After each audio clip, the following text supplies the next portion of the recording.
మీ పితరులు నది అద్దరిని ఐగుప్తులోను సేవించిన దేవతలను తొలగద్రోసి యెహోవానే సేవించుడి. అది ఇతర దేవతలను తొలగద్రోసి యెహోవానే సేవించుడి. ఎంత మంచి మాట. ఇతర జాగ్రత్తమ్మా,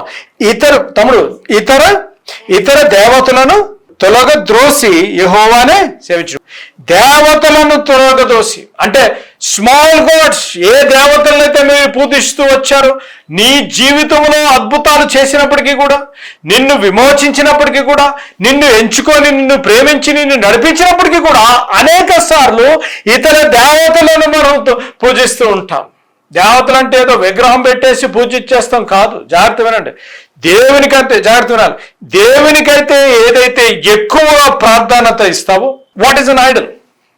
విగ్రహము లేకపోతే దేవత ఏంటి అనగా, ఈ మధ్యలో అనేకలు ఆధ్యాత్మిక అవగాహన లేక ఆ దేవతలు ఈ దేవతలు అని అనేస్తున్నారు. జాగ్రత్త వినాలి. నీ జీవితంలో విగ్రహము ఏది అనగా, దేవునికైతే ఏదైతే ఎక్కువ ప్రాధాన్యత తీసుకుంటుందో, anything that is more importance or preeminence to God is an idol. భర్త విగ్రహము కావచ్చు, భార్య విగ్రహము కావచ్చు, బిడ్డల విగ్రహము కావచ్చు, ఇంకా కొంచెం లోతుకు చెప్పాలా, సేవ విగ్రహము కావచ్చు, ఉద్యోగము, విద్య, స్నేహితురాలు, వింటున్నారు తమ్ముళ్ళు, వింటున్నారు కదా, స్నేహితురాలు. నేనేం చెప్తున్నాను మీకు తెలుసు, నేను పదం వాడవసరం లేదు. విగ్రహము కావచ్చు, ఏదైనా కూడా దేవుని కంటే ఏదైనా నువ్వు ఎక్కువగా ప్రేమిస్తున్నావు అని అంటే అది నీ జీవితంలో, చెప్పండి, అది నీ జీవితంలో విగ్రహమే. మత్తయి సువార్త 6:33. కాబట్టి మీరు ఆయన రాజ్యమును నీతిని మొదట వెతుకుడి, అప్పుడవన్నీ మీకు అనుగ్రహింపబడును. మొదట ఆయన నీతిని, రాజ్యమును మనం వెతకాలి. మనం ఏం వెతుకుతున్నాం? మొదట ఆయన నీతి, ఆయన రాజ్యం కాదు. మొదట మనకేం కావాలో, మన హృదయంకి ఏం కావాలో అవి వెతుకుతున్నాం. అందుకనే మన జీవితంలో ఏవి పొందలేకుండా ఉంటున్నాం.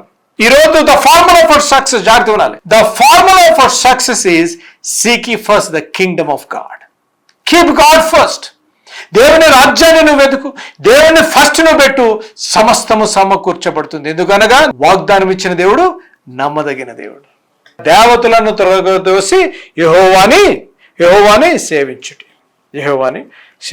అని అంటూ ఆ ప్రజల ముందు యెహోషువ ఒక సవాలు విసిరాడు.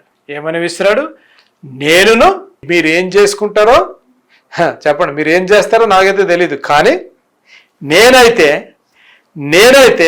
నేనును నా ఇంటి వారును యెహోవాని సేవించదము. రీఅఫర్మ్ యువర్ డెసిషన్. నీ నిర్ణయంని మరొక్కసారి దేవుని వాక్యపు వెలుగులో ఒక్కసారి నువ్వు సరిదిద్దుకోవాలి. రీఅఫర్మ్ యువర్ డెసిషన్.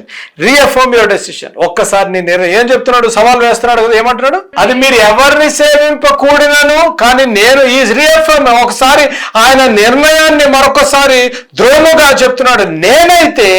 నేను నా ఇంటి వారిని యెహోవాని సేవించేదను. దేవుని నామానికి స్తోత్రం కలుగును గాక.